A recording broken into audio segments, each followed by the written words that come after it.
अखिल भूमंडलीय सर्व शिरोमणि मुनि समाज के संस्थापक आदि मुनीश्वर योगेश्वर सदगुरुदेव शिव मुनि महाराज की जय।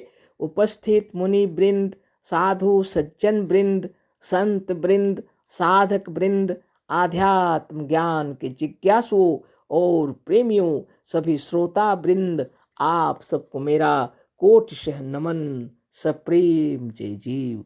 तो आध्यात्मिक चर्चा चल रही है और हम लोग सदगुरुदेव शिव मुनि महाराज रचित ग्रंथ निरोग होने का अद्भुत उपाय पर चर्चा कर रहे हैं। इसी के अंतर्गत अध्याय 9 पर चर्चा चल रही है, आत्मबल और उसकी चिकित्सा। और इसी के अंतर्गत हम लोग चर्चा कर रहे हैं। कल हम लोग बातें किए, पढ़ाई किए, सदगुरुदेव की वाणी को पढ़े, है ना, और उनके विचारों को हम लोग पढ़े और उस पर चर्चा किए। एक ज्ञात शक्ति है और एक अज्ञात शक्ति है ना। ज्ञात शक्ति को सदगुरुदेव मनोमय आत्मा एवं जीव बतलाए और अज्ञात शक्ति को ईश्वर बतलाए सदगुरुदेव। और सदगुरुदेव का कहना है इस ईश्वर को भी अपने वश में किया जा सकता है। गुरुदेव कह रहे हैं, क्या यह ईश्वर और विधाता हमारे वश में नहीं हो सकता? क्या संसार के इस रचयिता को हम अपनी आज्ञानुसार नचा नहीं सकते? हम कहते हैं कि मनुष्य इस ईश्वर को, विधाता को और इस अज्ञात शक्ति को योग विधि से अपने वश में कर सकता है। बहुत बड़ी बात है ना। तो सदगुरुदेव के विधान से इसको उनके बताए हुए योग विधि से वश में किया जा सकता है। तो गुरुदेव कहते हैं, सचित्र योग साधन पढ़ लीजिए, या तो योग दर्शन शास्त्र मुनीश्वर भाष्य के साथ है, ये सब पढ़ लीजिए, है ना। और सचित्र योग साधन ग्रंथ पढ़ेंगे तो घर में भी आप योग साधन अपना कर सकते हैं। लेकिन सदगुरुदेव जो चक्रभेदन का साधन बताए हैं, इसके लिए तो आपको मुनि समाज में दीक्षा लेनी ही पड़ेगी, है ना। जब दीक्षा लेंगे तो बहुत अच्छे तरीके से समझा दिया जाएगा। और चक्रभेदन साधन करते करते मन को वश में किया जा सकता है ना।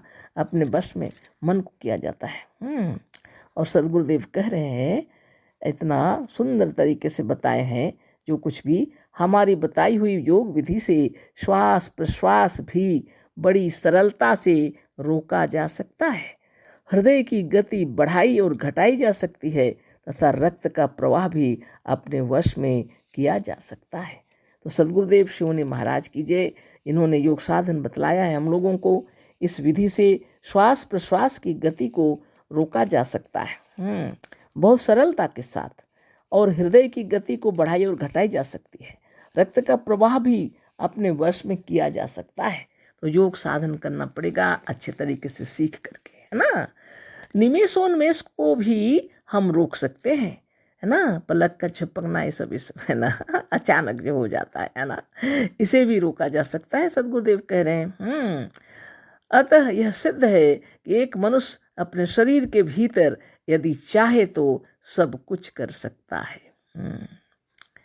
शरीर के भीतर यदि एक मनुष्य चाहे तो अपना सब कुछ कर सकता है।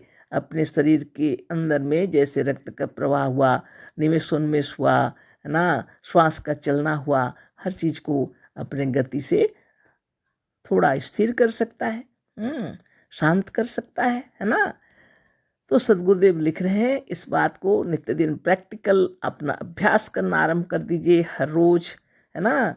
अपने शरीर के भीतर वह इस अज्ञात शक्ति और ईश्वर को भी वश में करके नचा सकता है और वह अपने आज्ञानुसार काम ले सकता है। अपनी इच्छा के अनुसार काम ले सकते हैं। अतः मनुष्य की महिमा बहुत बड़ी है ना। सदगुरुदेव कह रहे हैं, अज्ञात शक्ति को भी अपने वश में किया जा सकता है। चक्रभेदन जो बतलाए हैं सदगुरुदेव, इसी अज्ञात शक्ति को वश में करने के लिए चक्रभेदन बतलाए हैं। हमारी शक्ति है वह अज्ञात शक्ति भी, सदगुरुदेव का कहना है। और इसी अज्ञात शक्ति को हम लोग वश में कर सकते हैं चक्रभेदन की क्रिया द्वारा।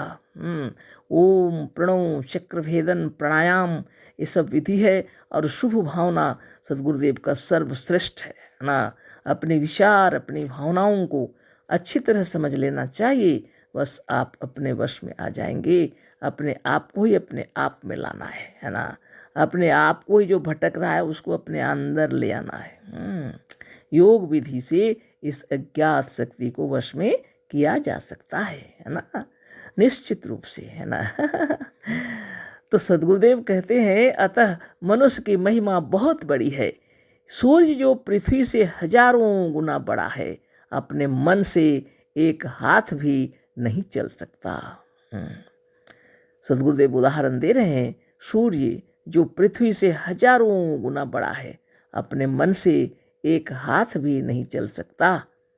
अपनी कील पर चलने की गति को एक सेकंड के लिए भी रोक नहीं सकता। अपनी कील पर जो घूम रहा है अपने में, इस गति को एक सेकंड के लिए भी नहीं रोक सकता। ग्रहण के समय ग्रहण को एक मिनट के लिए भी टाल नहीं सकता। जब सूर्य ग्रहण या चंद्र ग्रहण कुछ लगते हैं, उस ग्रहण को एक मिनट के लिए भी नहीं टाल सकता। सूर्य, चंद्र, तारे और यह हमारी पृथ्वी सर्वथा ईश्वर या अज्ञात शक्ति व प्रकृति के नियमों के वश में है।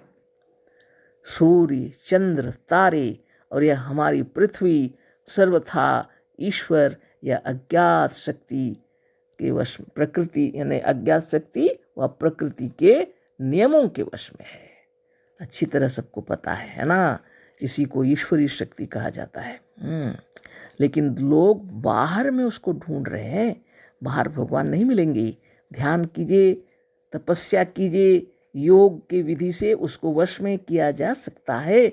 उस अज्ञात शक्ति को व प्रकृति के नियमों को भी अपने वश में किया जा सकता है, आवश्यकता पड़ने पर, बिना कारण के कभी नहीं, है ना। और जिससे सबका कल्याण हो वैसा ही काम करना है। उसके विरुद्ध आप काम नहीं कर सकते और ईश्वर के विरुद्ध कोई काम नहीं कर सकते, है ना। इसलिए यम नियम पक्का होना चाहिए। अहिंसा, सत्य, अस्तेय, ब्रह्मचर्य, अपरिग्रह बहुत बड़ी शक्ति है। इसका जो पालन करते हैं उसके अधिकार के अंदर प्रकृति भी आ जाती है। समय अनुसार उससे योगी लोग काम लेते हैं, है ना। पंखा पवन है कर रही, जल अग्नि आज्ञा पे खड़ी। आवश्यकता पड़ने पर योगी लोग उसे काम ले सकते हैं। सब कोई से नहीं होगा। जो यम नियम का पक्का पालन करते हैं, है ना। अहिंसा, सत्य, अस्तेय, ब्रह्मचर्य, अपरिग्रह पर चलना साधारण बात नहीं है। शौच, संतोष, तप, स्वाध्याय, ईश्वर प्रणिधान, ये चीज का पालन ठीक हो रहा है। आसन, प्राणायाम, प्रत्याहार, धारणा, ध्यान और समाधि, इस समाधि की अवस्था तक जो पहुंच जाते हैं, प्रकृति के अधिकार को समझ लेते हैं और अपने अधिकार को समझ लेते हैं। अच्छी तरह जानते हैं कि ये शक्ति जो भी कार्य कर रही है, सभी जितने हैं समष्टि आत्मा की शक्ति से कार्य कर रही है। इसको अकेला कोई रोक नहीं सकता, है ना। लेकिन विशेष आवश्यकता पड़ने से योगी लोग योग विधि से काम ले सकते हैं, लेकिन दूसरे का जिसमें कोई हानि ना हो तब यह कार्य कर सकते हैं, है ना। बहुत बड़ी बात है। ये विधि तो हम यहाँ नहीं बता सकते, है ना। योग साधन कीजिए, आपसे आप मालूम हो जाएगा। क्योंकि सद्गुरुदेव कहते हैं सबसे बड़ी शक्ति है आप, और आपके अंदर में अनंत जन्मों की अपने अनुभूति है। इसके अंदर जब समाधिस्थ हो जाएंगे तो सभी प्रश्नों के उत्तर आपको मिल जाएंगे, है ना। सद्गुरुदेव का कहना है, पर यह छोटा सा मनुष्य अपना इतना बड़ा महत्व रखता है कि इस अज्ञात शक्ति के, ईश्वर के या प्रकृति के नियमों को भी जब चाहे तोड़ सकता है। साधारणतः तो सभी तोड़ लेते हैं। जैसे सूर्य का उदय होना आज के अगले दिन 6 बजे निश्चित है, पर मनुष्य को अधिकार है कि यह अगले 10 बजे तक सोता रहे। कोई जरूरी नहीं है कि वो 6 बजे उठ जाएगा, वो 10 बजे तक सो सकता है, अधिकार है उसका, है ना। इतनी बड़ी पृथ्वी की आकर्षण शक्ति होते हुए भी और ऊपर से हवा का मनोबोझ होने पर भी मनुष्य अपनी इच्छानुसार उछलता, कूदता और दौड़ता है। इतने बड़े तारे, इतने बड़े बड़े तारे, जिसमें से कितने तो पृथ्वी से लाखों गुना बड़े हैं, अपनी इच्छा के अनुसार 1 इंच भी हिल नहीं सकते। सबको पता है ना। सूर्य पूर्व से पश्चिम की ओर जाता हुआ जब चाहे तब दोपहर को ही पूर्व की ओर नहीं घूम सकता, पर मनुष्य पश्चिम की ओर जाता हुआ जब चाहे पूर्व को लौट सकता है।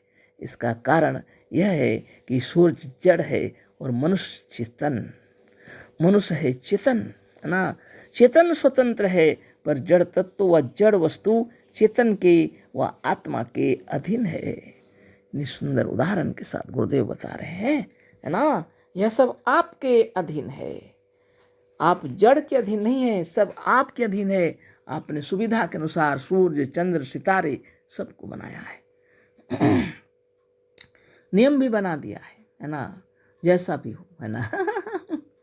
अगर मैं जगत का विधाता न होता, तो सब शक्तियों का प्रदाता न होता। सदगुरुदेव का कहना है, वास्तव में यह आत्मा ही जगत का विधाता है ना। आप ही जगत के विधाता हैं। कल इस पर फिर चर्चा होगी। अशेष धन्यवाद, कोटि सैन्य नमन, सब प्रेम, जय जीव। सदगुरुदेव शिव मुनि महाराज की जय।